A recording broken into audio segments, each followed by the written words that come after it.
Well, WarGames went down last night, and you're asking yourself, well, what just happened? It was a fine show, a solid show. I don't like how we force WarGames matches just all out of the blue. I would much prefer the storyline dictate a WarGames match, and then we can have the traditional Survivor Series match. But I digress. We have 5 matches on the card. Let's get into it. So we opened up with the women's WarGames match with the face team being Rhea, Ripley, Bianca, Belair, Naomi, Io, Sky, Bayley versus Liv Morgan, Nia Jax, Candice, LaRae, Tiffany, Stratton, and Raquel Rodriguez. And the MVP of this match, do not let anyone tell you it is Io Sky. It will always be Io Sky. Io has been in every single WarGames match. Candice LaRae is 2-0 in WarGames. Let me repeat that. I stand corrected. They have been in 2 of the most. Io has been in the most WarGames matches. There have been, I think, 9 women's WarGames, 9 or 6, 9 women's WarGames matches, and Io has been in 6 of them. She's definitely been on all of the main roster. So that's 1, 2, 3 on the main roster, and then 1, 2, 3.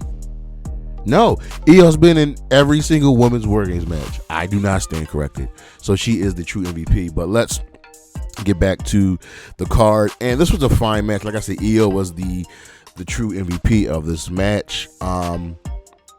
Everything she did was adversely affecting everything else in the match. She was that good. Bayley started off and Nia Jax started off.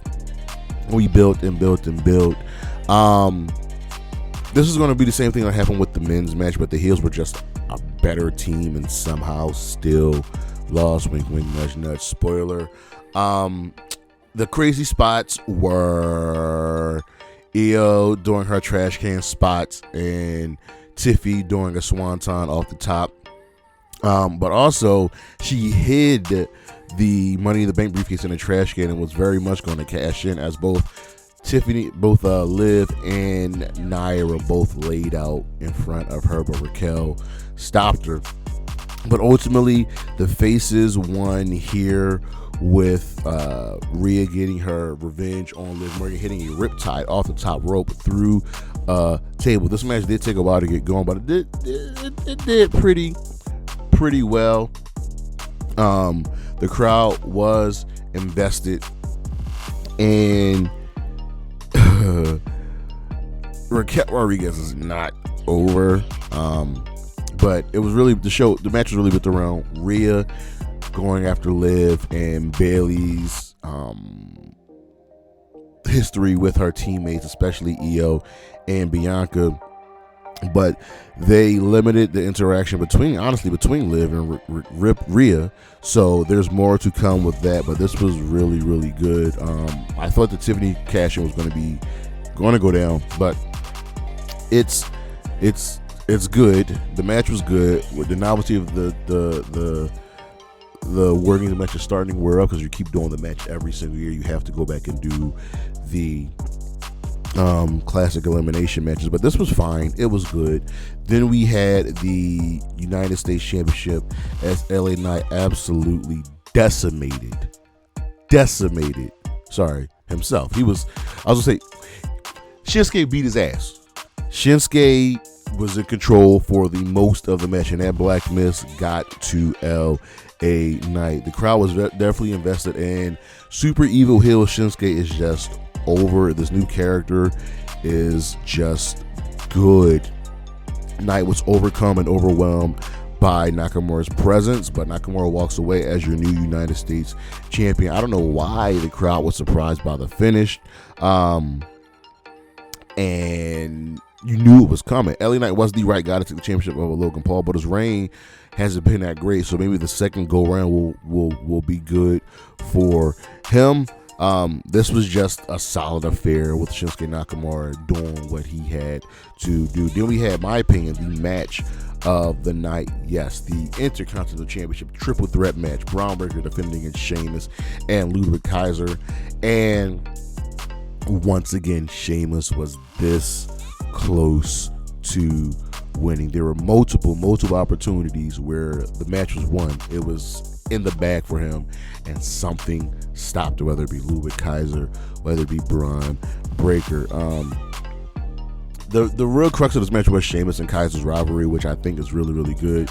Bron got a couple great spots in with his supposed to off, but he was kind of an afterthought for the majority of this match. Michael Cole did a great job selling here, and Sheamus was just good. This was a good one for Bron, and a good showing for Ludwig Kaiser, but damn, Sheamus takes the L. Kaiser takes the L. Sheamus misses out on the Intercontinental Championship. Again, Kaiser was definitely brutal here, and he took Gunther's words to heart about be your own man, make a name for yourself, and he definitely did that here. At some point, something has got to give, you know what I mean? Sheamus has to win that championship. Then we had the World Heavyweight Championship match with Gunther defending against Damien Priest, and this was good. This was a solid match with both guys really putting in the work, doing their spots, but ultimately, right, Gunther was out of sorts. He was in his own head, and what you have is Damien Priest controlling a lot of this match. Him forcing Gunther to question whether he can beat Priest, because remember, Gunther's only champion because of Finn Balor, because Finn Balor got involved. But guess what? Gunther is still champion because of Finn Balor. They did a nice spot where Priest hurt his shoulder, and that shifted the momentum into Gunther, and then you saw Gunther's confidence start to grow here, and it just grew and grew and grew, and they did this spot where Priest fell off of the top rope, and as the referee is down to check on Priest says it's out. He's telling the ref to go back into the ring so he can pop his shoulder in. While the ref is in the ring with Gunther, Finn Balor came out of nowhere, hit a coup de grace off the steel steps. Gunther brings Priest back into the ring, hits Balor with a boot, puts the full wrap sleeper on Priest, and 1, 2, 3, he is out. He is asleep. So once again, Gunther does not defeat Priest on his own. Once again, it is because of Finn Balor. And lastly, we have the men's WarGames match with the new Bloodline taking on the OG Bloodline.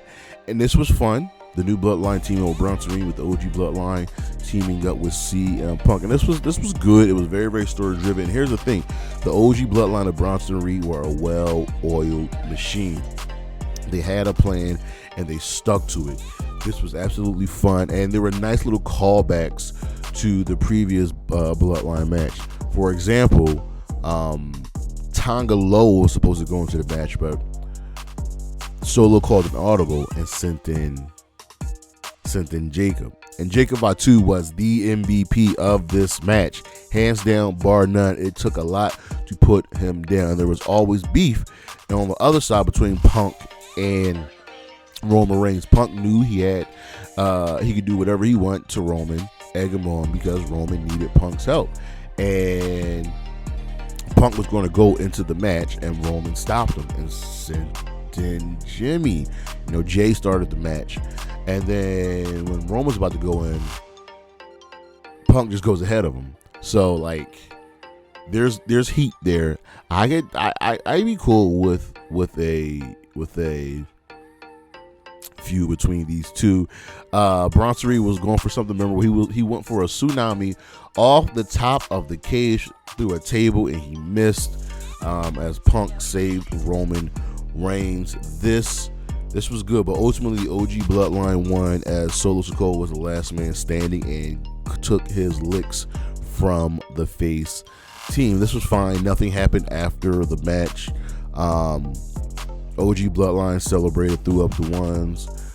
Paul Heyman embraced Punk. Punk said, "When I need a favor, I'm going to ask for it."